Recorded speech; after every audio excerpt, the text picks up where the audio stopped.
वैकुंठ धाम कहाँ और कैसा है, जानिए रहस्य। नमस्कार मित्रों, हमारे ज्ञान भक्ति अभी चैनल में आपका हार्दिक स्वागत है। अगर आप हमारे चैनल पर पहली बार आए हैं तो हमारे चैनल को सब्सक्राइब जरूर करें, साथ ही साथ अपने दोस्तों के साथ शेयर करें। तो चलिए दोस्तों, जानते हैं वैकुंठ धाम कहाँ और कैसा है, जानिए रहस्य। वैकुंठ का शाब्दिक अर्थ है जहाँ कुंठा न हो। कुंठा यानी निष्क्रियता, अकर्मण्यता, निराशा, हताशा, आलस्य और दरिद्रता। इसका मतलब यह हुआ कि वैकुंठ धाम ऐसा स्थान है जहाँ कर्महीनता नहीं है, निष्क्रियता नहीं है। कहते हैं कि मरने के बाद पुण्य कर्म करने वाले लोग स्वर्ग या वैकुंठ जाते हैं। हालांकि वेद यह नहीं कहते हैं कि मरने के बाद लोग स्वर्ग या वैकुंठ जाते हैं। वेदों में मरने के बाद की गतियों के बारे में उल्लेख मिलता है और मोक्ष क्या होता है इस पर ही ज़्यादा चर्चा है। खैर, हम आपको पुराणों की धारणा अनुसार बताना चाहेंगे कि वैकुंठ धाम कहाँ है और वह कैसा है। वैकुंठ धाम कहाँ है? हिंदू धर्म के अनुसार कैलाश पर महादेव, ब्रह्मलोक में ब्रह्मदेव बसते हैं। उसी तरह भगवान विष्णु का निवास वैकुंठ में बताया गया है। वैकुंठ लोक की स्थिति 3 जगह बताई गई है: धरती पर, समुद्र में और स्वर्ग के ऊपर। वैकुंठ को विष्णुलोक और वैकुंठ सागर भी कहते हैं। भगवान श्री कृष्ण के बाद इसे गोलोक भी कहने लगे। चूंकि श्री कृष्ण और विष्णु एक ही हैं, इसीलिए श्री कृष्ण के निवास स्थान को भी वैकुंठ कहा जाता है। पहला वैकुंठ धाम। धरती पर बद्रीनाथ, जगन्नाथ और द्वारिकापुरी को भी वैकुंठ धाम कहा जाता है। चारों धामों में सर्वश्रेष्ठ हिंदुओं का सबसे पावन तीर्थ बद्रीनाथ नर और नारायण पर्वत श्रृंखलाओं से घिरा, अलकनंदा नदी के बाएं तट पर नीलकंठ पर्वत श्रृंखला की पृष्ठभूमि पर स्थित है। भारत के उत्तर में स्थित यह मंदिर भगवान विष्णु का दरबार माना जाता है। बद्रीनाथ धाम में सनातन धर्म के सर्वश्रेष्ठ आराध्य देव श्री बद्रीनारायण भगवान के 5 स्वरूपों की पूजा अर्चना होती है।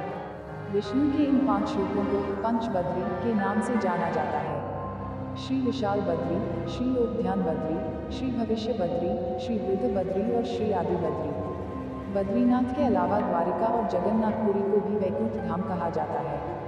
कहते हैं कि सतयुग में बद्रीनाथ धाम की स्थापना नारायण ने की थी। त्रेतायुग में की स्थापना स्वयं भगवान श्री राम ने की थी। द्वापर युग में द्वारिका धाम की स्थापना योगीश्वर श्री कृष्ण ने की और कलयुग में जगन्नाथ धाम को भी वैकुंठ कहा जाता है।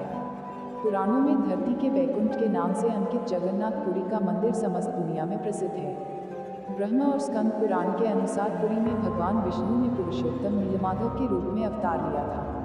दूसरा वैकुंठ धाम। दूसरे वैकुंठ की स्थिति धरती के बाहर बताई गई है। इसे ब्रह्मांड से बाहर और तीनों लोकों से ऊपर बताया गया है। यह धाम दिखाई देने वाली प्रकृति से 3 गुना बड़ा है।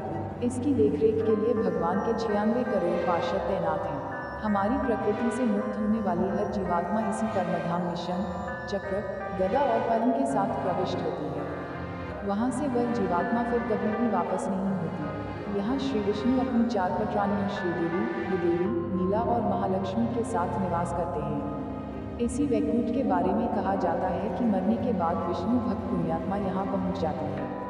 पुराणों के अनुसार इस वैकुंठ की स्थिति हमारे ब्रह्मांड के परे है। जीवात्मा जब उस वैकुंठ की यात्रा करती है तो उसको विदा देने के लिए मार्ग में समय के देवता, प्रहर के देवता, दिवस के देवता, रात्रि के देवता, दिन के देवता, ग्रहों के देवता, नक्षत्रों के देवता, माह के देवता, मौसम के देवता, पक्ष के देवता, उत्तरायण के देवता, दक्षिणायन के देवता, सभी तलों मातल, सुतर, पाताल आदि के देवता, सभी 33 कोटि के देवता पहले उसे पुनः किसी योनि में धकेलने का प्रयास करते हैं या वैकुंठ जाने देने से रोकते हैं।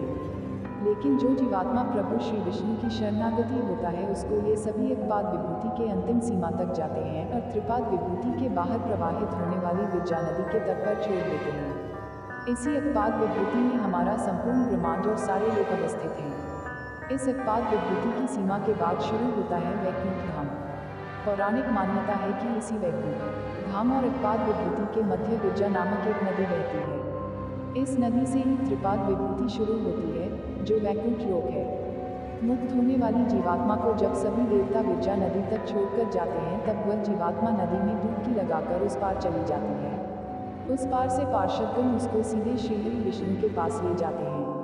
वहाँ वह उनके दर्शन करके परम आनंद को प्राप्त करता है। इस प्रकार त्रिपाद विभूति में ही वह जीवात्मा सदा के लिए स्थापित हो जाती है।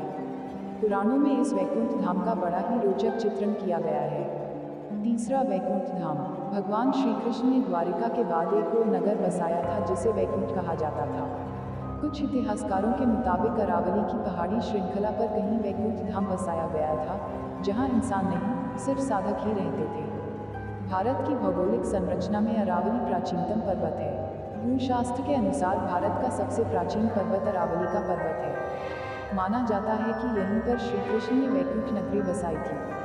राजस्थान में यह पहाड़ नैऋत्य दिशा से चलता हुआ ईशान दिशा में करीब दिल्ली तक पहुंचा है। अरावली या अरवली उत्तर भारतीय पर्वतमाला है। राजस्थान राज्य के पूर्वोत्तर क्षेत्र से गुजरती 560 किलोमीटर लंबी इस पर्वतमाला की कुछ चट्टानी पहाड़ियां दिल्ली के दक्षिण हिस्से तक चली गई हैं। अगर गुजरात के किनारे अरबुल या माउंट आबू का पहाड़ उसका एक सिरा है, तो दिल्ली के पास की छोटी छोटी पहाड़ियां धीरज दिर्ज दूसरा सिरा। वैकुंठ धाम। मान्यता है कि इस धाम में जीवात्मा कुछ काल के लिए आनंद और सुख को प्राप्त करती है, लेकिन सुख भोगने के बाद उसे पुनः मृत्युलोक में आना होता है। इस स्थान को स्वर्ग से ऊपर बताया गया है। वैकुंठ के ऊपर कैलाश पर्वत है। वैकुंठ को सूर्य और चंद्र प्रकाशित करते हैं। यहाँ गौर करें तो यह विष्णु का बद्रीनाथ धाम हो सकता है। हिंदू धर्म के अनुसार भगवान श्री विष्णु के धाम को वैकुंठ धाम कहा जाता है। आपने 4 धामों के नाम तो सुने ही होंगे: बद्रीनाथ, द्वारिका, जगन्नाथ और रामेश्वरम। इसमें से बद्रीनाथ धाम भगवान विष्णु का धाम है। मान्यता के अनुसार इसे भी वैकुंठ कहा जाता है।